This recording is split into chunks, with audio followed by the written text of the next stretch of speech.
Programa Fala Mais. Um oferecimento Hotel Trip.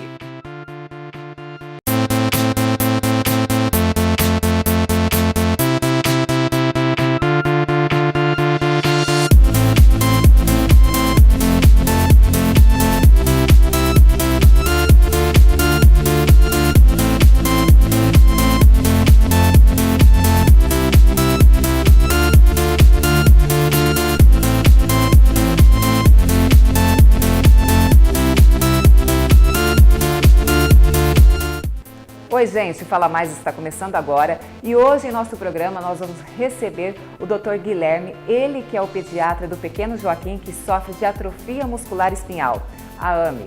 Vamos perguntar para o doutor tudo sobre a doença e também como o Joaquim está reagindo após o início do tratamento com o Inspirasa.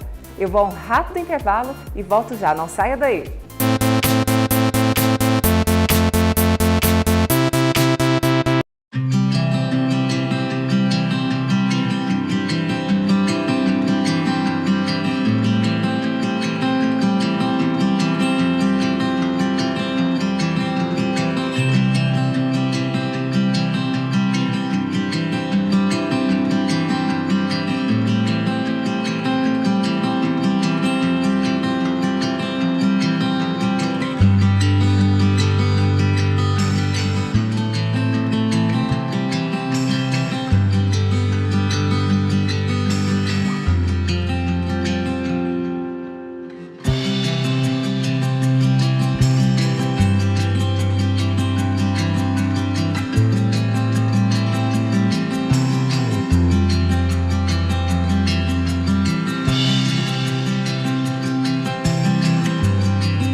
Hoje nós estamos recebendo aqui no nosso programa a presença do Dr. Guilherme, ele que é o pediatra do pequeno Joaquim.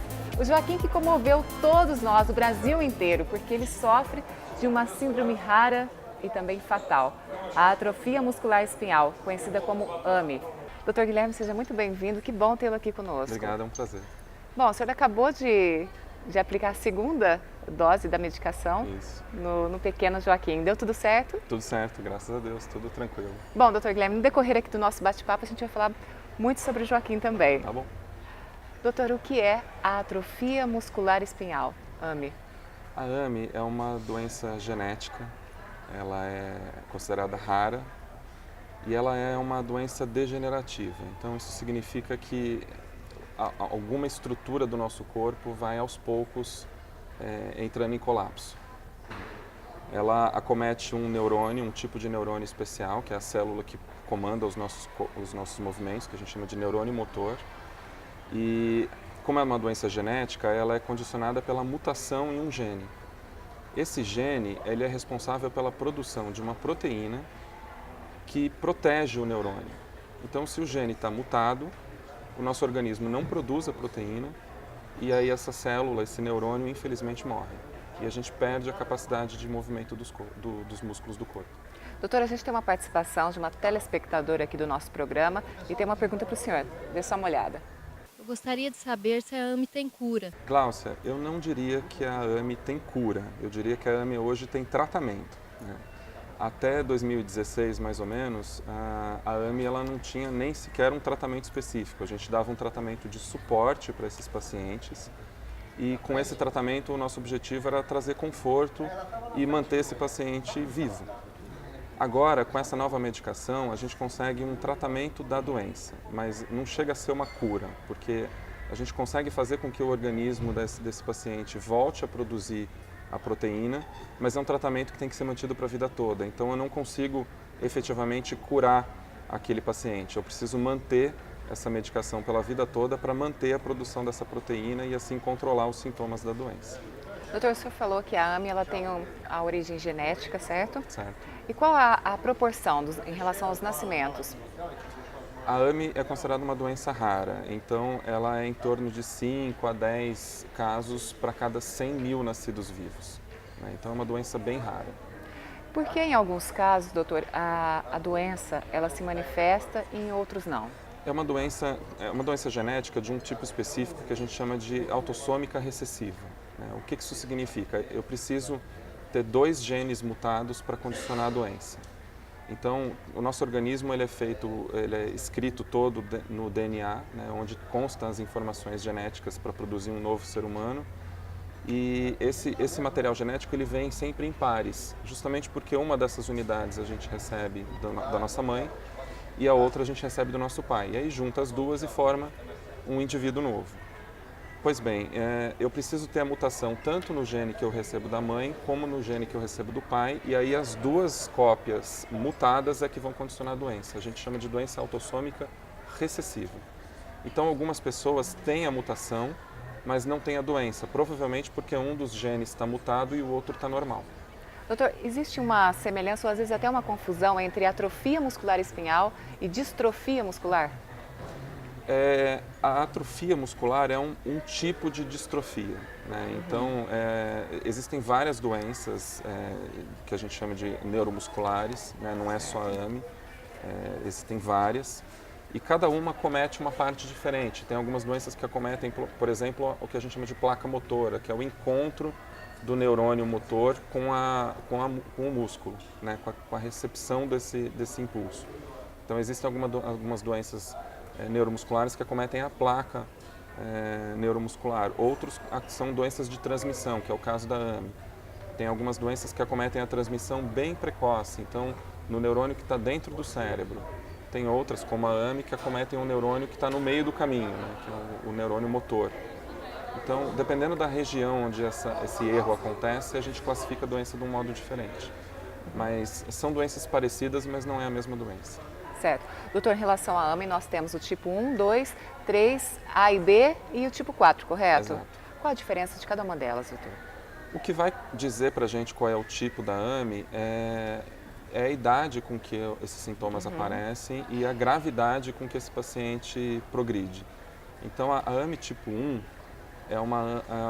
é a mais severa e a mais precoce de todas, acomete geralmente nenês recém-nascidos ou nos primeiros meses de vida. Até quantos meses de vida? A gente calcula mais ou menos até uns 6 meses. Que já dá para detectar. Já dá para detectar.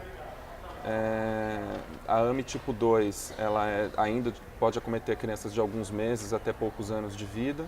A AME tipo 3 é para as crianças maiores e adolescentes e a AME tipo 4 é dos adultos.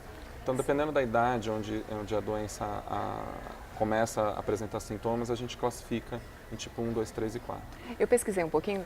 Em relação à AME tipo 3, ela se divide em 3A e 3B. E tem uma relação em andar. As pessoas caminham até uma certa idade, outras não. O senhor pode me explicar um pouquinho melhor sobre isso, na doutor? verdade, é relacionado mais à progressão da doença em si, né? Do ponto de vista clínico, não faz tanta diferença, porque o tratamento é basicamente o mesmo e as crianças elas podem melhorar dependendo do tratamento que elas recebem. Então, com relação à fisioterapia, reabilitação de modo geral, né? Geralmente, as crianças com tipo A, elas não andam. Elas são condicionadas a uma cadeira de rodas, alguma coisa do gênero. E do tipo B, acabam andando. E do tipo 4, é verdade que às vezes a pessoa passa uma vida toda e não sabe que tem AME? Sem dúvida, sem dúvida. Ela vai acometer os adultos, então é uma pessoa que teve uma infância praticamente normal, né? livre de qualquer sintoma e começa a perder movimento já numa fase mais adiantada da vida. Certo, doutor. Nós vamos a um rápido intervalo e daqui a pouquinho nós estamos de volta com mais um pouquinho aqui do programa Fala Mais para você.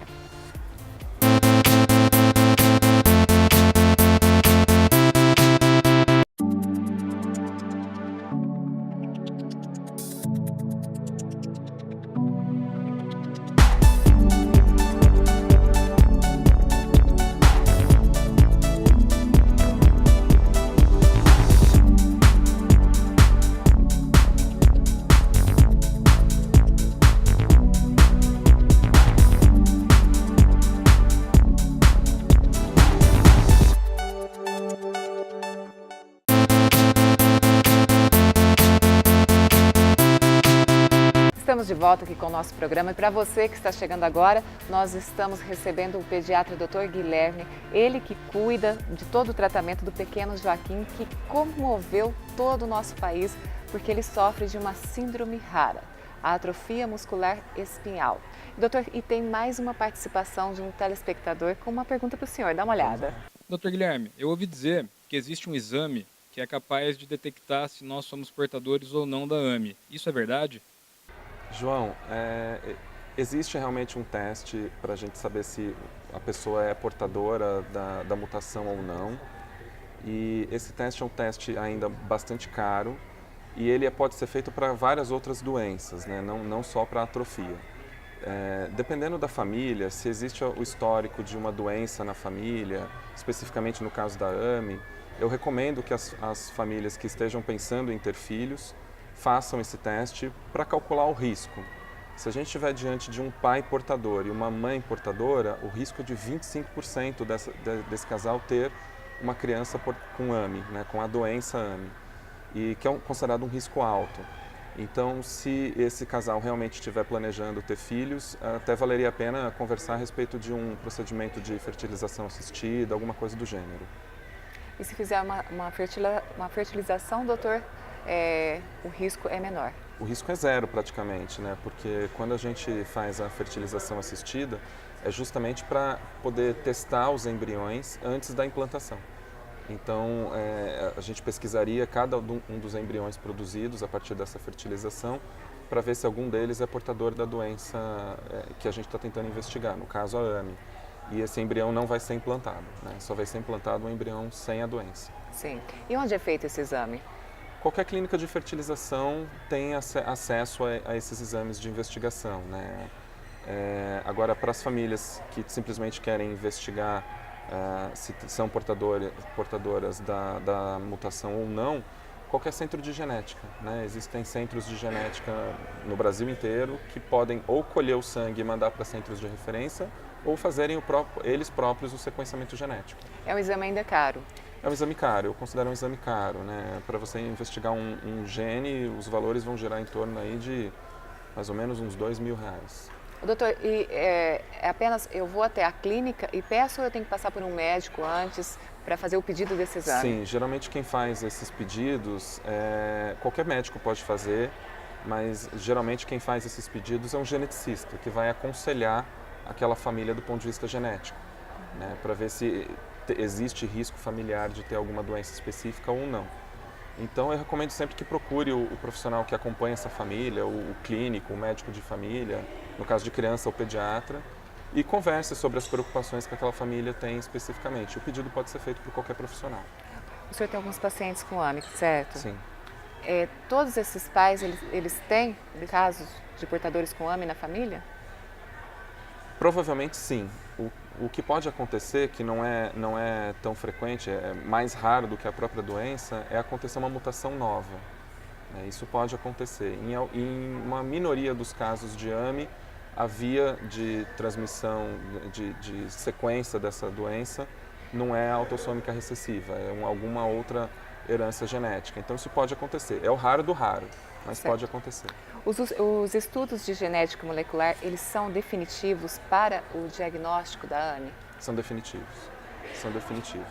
Em alguns casos, esse exame mais simples de sequenciamento genético pode não responder à nossa pergunta, mas a gente tem como fazer uma nova solicitação de um exame genético um pouco mais acurado para responder à dúvida que a gente tem. Isso pode acontecer.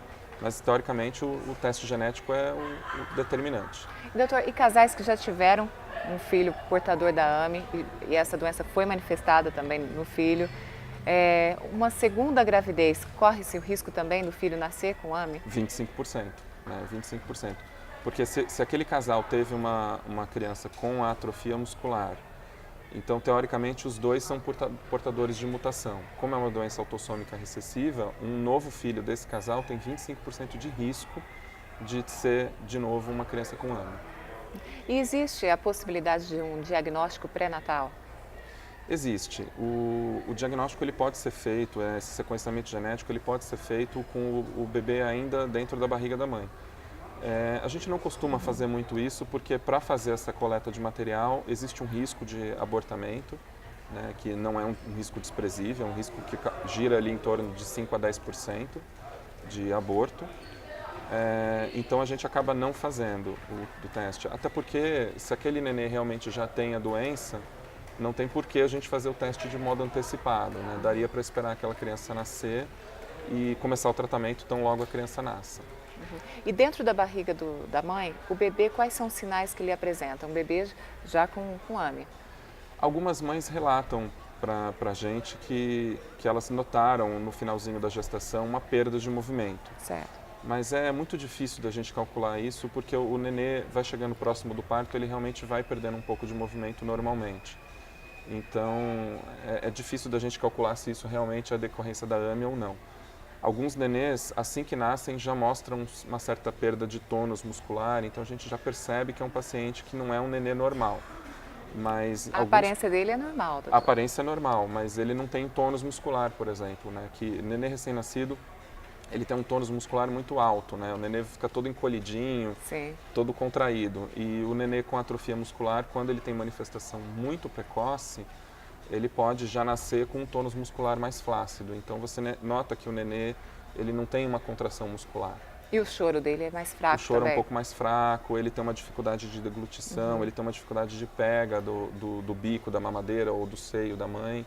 Então você nota que é um nenê com tônus muscular mais baixo. E aí tudo isso desencadeia uma investigação. Certo. E quais são os membros que são mais afetados pela fraqueza muscular? Geralmente são os membros que a gente chama de mais proximais, né? Então ele tem pouca sustentação de cabeça e pouco movimento de braço, logo no começo. Mas a AME costuma acometer de modo mais intenso os membros inferiores. Doutora, eu vou chamar o intervalo comercial e eu volto já. É bem rápido. Você não saia daí.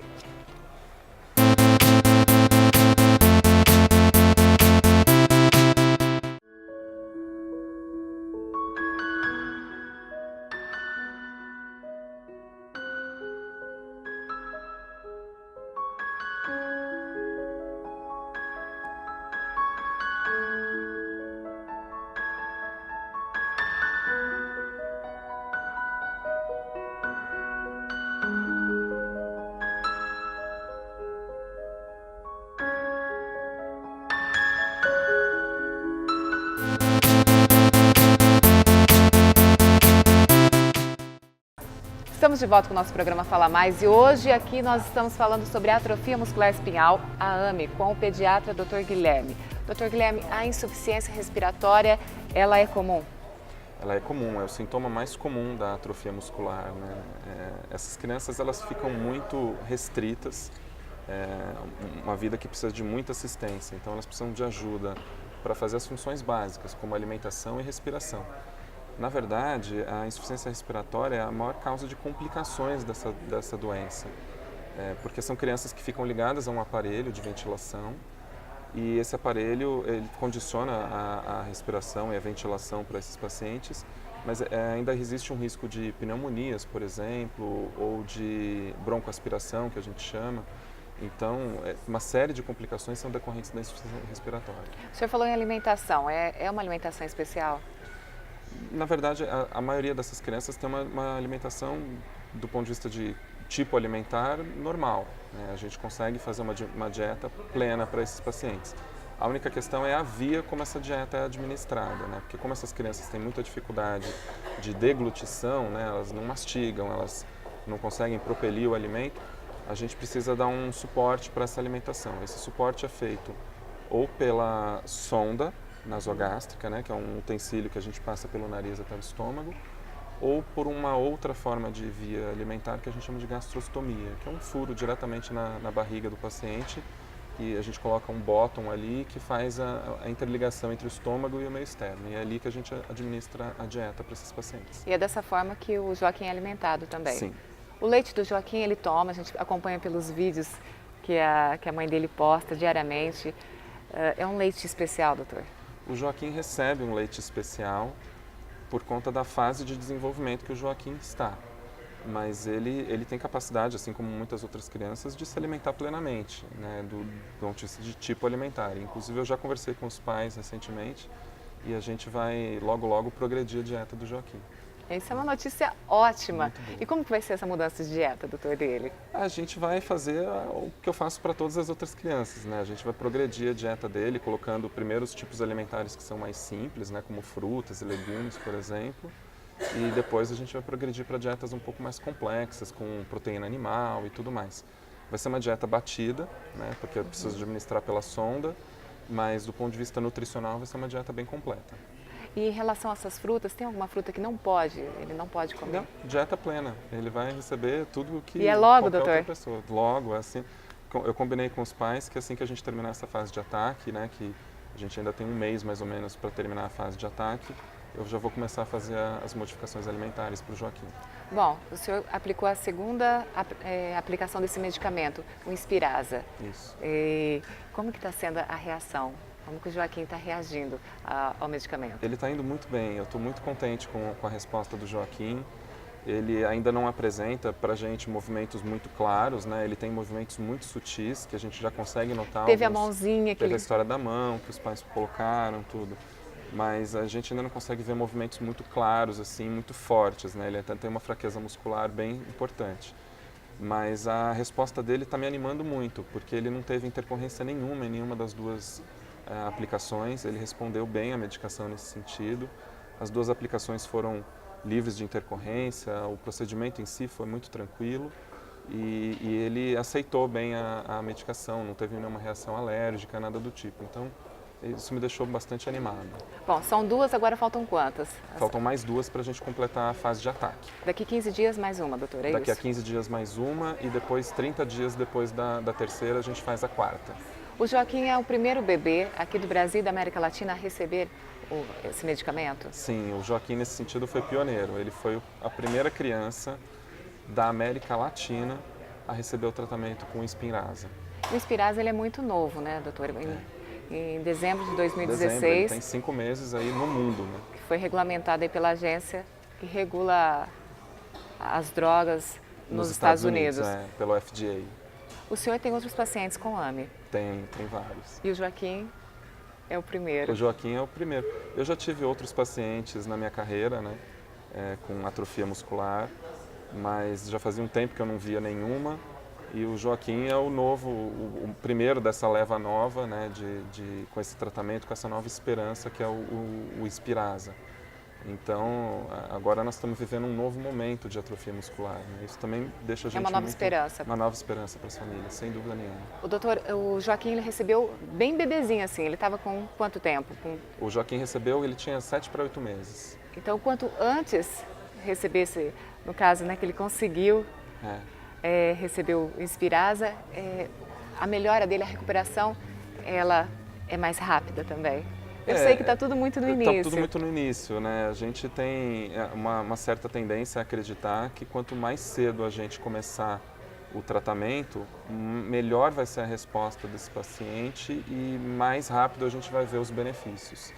Então isso pode acontecer, porque existe uma certa capacidade de regeneração do nosso sistema nervoso e a gente precisa aproveitar essa capacidade de regeneração para ter a melhor resposta possível ao tratamento. E quanto mais jovem for o paciente, maior essa capacidade.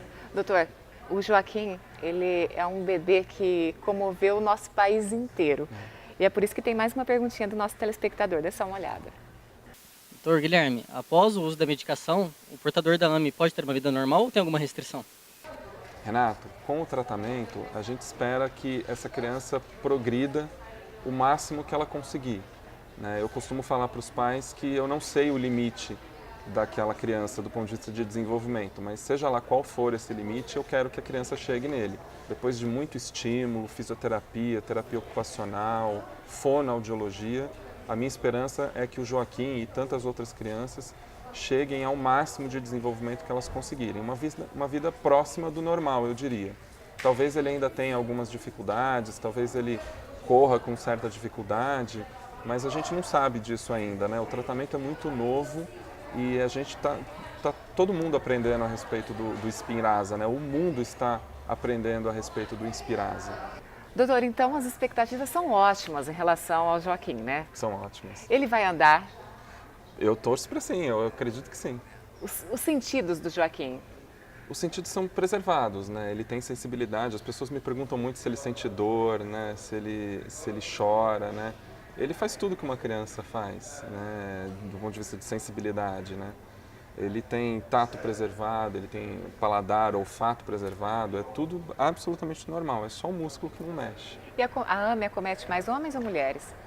Teoricamente é normal, né? As pessoas também me perguntam muito isso, né? Que eles veem tantas crianças do sexo masculino nas redes sociais e perguntam se tem uma prevalência maior em meninos. Na verdade não, na verdade a distribuição é basicamente a mesma. Doutor, se for um caso de uma gestação, não sei se já ocorreu, enfim, gêmeos, acontece de um ter AME e o outro não? Se forem gêmeos univitelínicos, né, então com o mesmo material genético e um deles for acometido, com certeza o outro vai ter também, a menos que seja aquele caso raro que eu mencionei antes, de ser uma mutação nova, alguma coisa do gênero, mas é o raro do raro. Agora, se forem gêmeos divitelínicos, aí o risco é de 25% para cada um. E hoje eu quero terminar o nosso programa, falar mais de uma forma diferente.